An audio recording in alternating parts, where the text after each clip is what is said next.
41453 Abhijit সাধুকা sir এসএলপিটা supreme কোর্টে আছে। যখন হাইকোর্টে আমরা রিট করেছিলাম, রিট আমরা করতে বাধ্য হয়েছিলাম, কারণ অনেক কেস হয়েছিল হাইকোর্টে পরীক্ষা দেওয়ার আগে, কিন্তু পরীক্ষা দেব না বলে কোনো চ্যালেঞ্জ কেউ কখনো করেনি। সবাই 10 নম্বর আগে পাবো, পরে পাবো, 10 নম্বর যোগ হবে কি না, ফ্রেশারদের সাথে আমরা বসবো কি না, এসব অনেক রকম কেস হয়েছিল। কিন্তু as a teacher, as a untainted teacher হিসাবে আমরা যে কজন একসাথে ছিলাম বা গ্রুপ মতন তৈরি করতে পেরেছিলাম, তারা ভেবেছিলাম যে কেউ কোনো পরীক্ষায় বসবো না, এটা নিয়ে কেউ কখনো দাবি করেনি।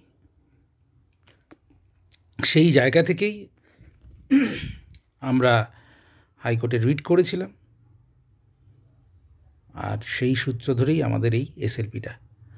অর্থাৎ আমরা পরীক্ষা বসতে চাই না।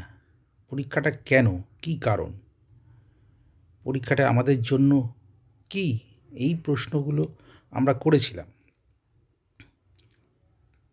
যে পরীক্ষাটা কি আদৌ আমাদের জন্য হচ্ছে 25 সালে, বা পরীক্ষাটা যেভাবে নেওয়ার কথা বলা হয়েছে ঠিক কি সেভাবেই হচ্ছে, এইসব বিষয়গুলো মাথায় আসার কারণে আমরা রিট করেছিলাম।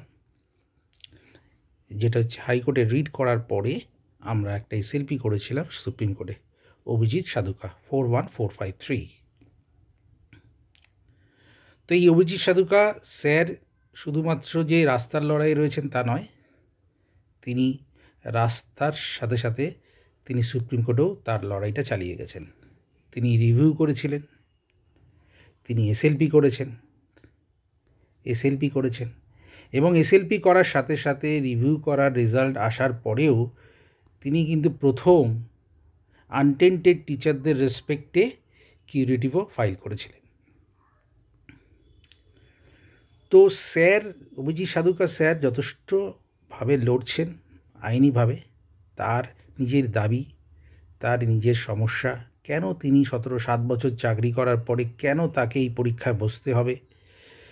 আমরা কোনো রকম কোনো এলিগেশনের মধ্যে যুক্ত থাকলাম না, তাও আমাদের পরীক্ষায় বসতে হচ্ছে কেন, আমাদের লাইবিলিটি, আমাদের রেসপন্সিবিলিটি কে নেবে, এই সব প্রশ্নের উঠে আসার কারণে তিনি এসএলপি তো করেছেন, রিটও করেছেন এবং সময়ের সাথে সাথে তিনি কিন্তু কিউরেটিভটা করতেও ছাড়েনি। সো আমাদের যেটা বলার বিষয় সেটা হচ্ছে, স্যার এখন 3rd হিয়ারিংয়ের পজিশানে রয়েছেন, আমাদের কেসটা 26 তারিখে উঠবে। ফিনান্সিয়ালি যদি সাপোর্ট না করেন তাহলে এই বিষয়ে কিন্তু আমরা কখনোই মুভ করতে পারবো না, তাই আপনাদের কাছে একান্তই অনুরোধ, আপনারা আমাদেরকে পাশে দাঁড়াবেন, financially as well as mentally, মানসিকভাবে শক্তি দেবেন।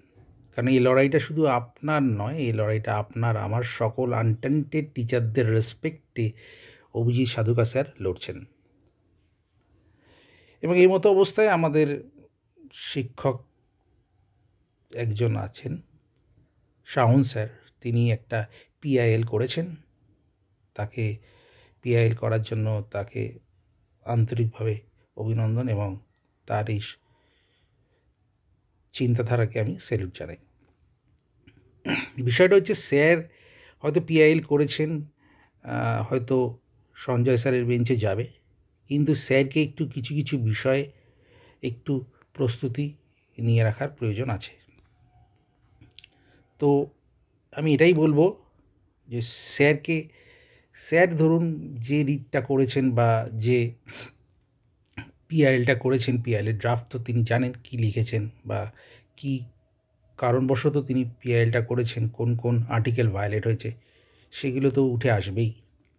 শুধু তাই নয়, হয়তো তাকে বলতে পারে যে আপনি মনে করছেন যে বিচারটা দেওয়া হয়েছে সেটা সঠিক নয়, তাহলে আপনার চোখে সঠিক বিচারটা কী, বা আর্টিকেল 14 বা 16 থেকে যে ভায়োলেট করেছে বা যদি হয়ে থাকে সেটাকে অন্য কীভাবে সেভ করা যেতে পারে, অন্য কী বিচার ব্যবস্থার মধ্যে দিয়ে গেলে সেভ করা যেতে পারে, এই প্রশ্নের সম্মুখীন কিন্তু শাওন স্যারকে হয়তো পড়লেও পড়তে পারে। হয়তো শাওন স্যার নিজে থাকবেন কি না আমি জানি না, বা তার কোনো সিনিয়র অ্যাডভোকেট থাকবেন কি না আমি সেটাও জানি না, কিন্তু এই বিষয়ে তার স্যারকে একটু যথেষ্ট পড়াশুনো করতে হবে। এবং সিবিআই যে থার্ড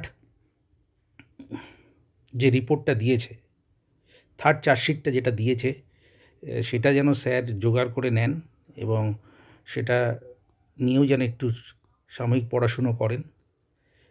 আমাদের সিবিআই কিন্তু থার্ড চার্জশিট কিন্তু জমা দিয়েছে, এবং সেই চার্জশিটটার সাথে প্রিভিয়াস যে 1-2-এর অনেক কটি তফাৎ আছে, সেই বিষয়েও একটু স্যারকে নজর রাখতে হবে, এবং এই প্রশ্নগুলোর সম্মুখীন হওয়ার সম্ভাবনা আছে সেই বিষয়ে মাথায় রেখে স্যারকে একটু পড়াশুনো করতে হবে হয়তো। তো স্যার এবং অভিজিৎ সাধুকাকে অসংখ্য ধন্যবাদ, তারা লড়াইয়ে আছেন এবং প্রয়োজনে যারা আনটেন্টেড টিচারদের রেসপেক্টে লড়ছেন সবাইকে ফান্ড সাপোর্ট করুন।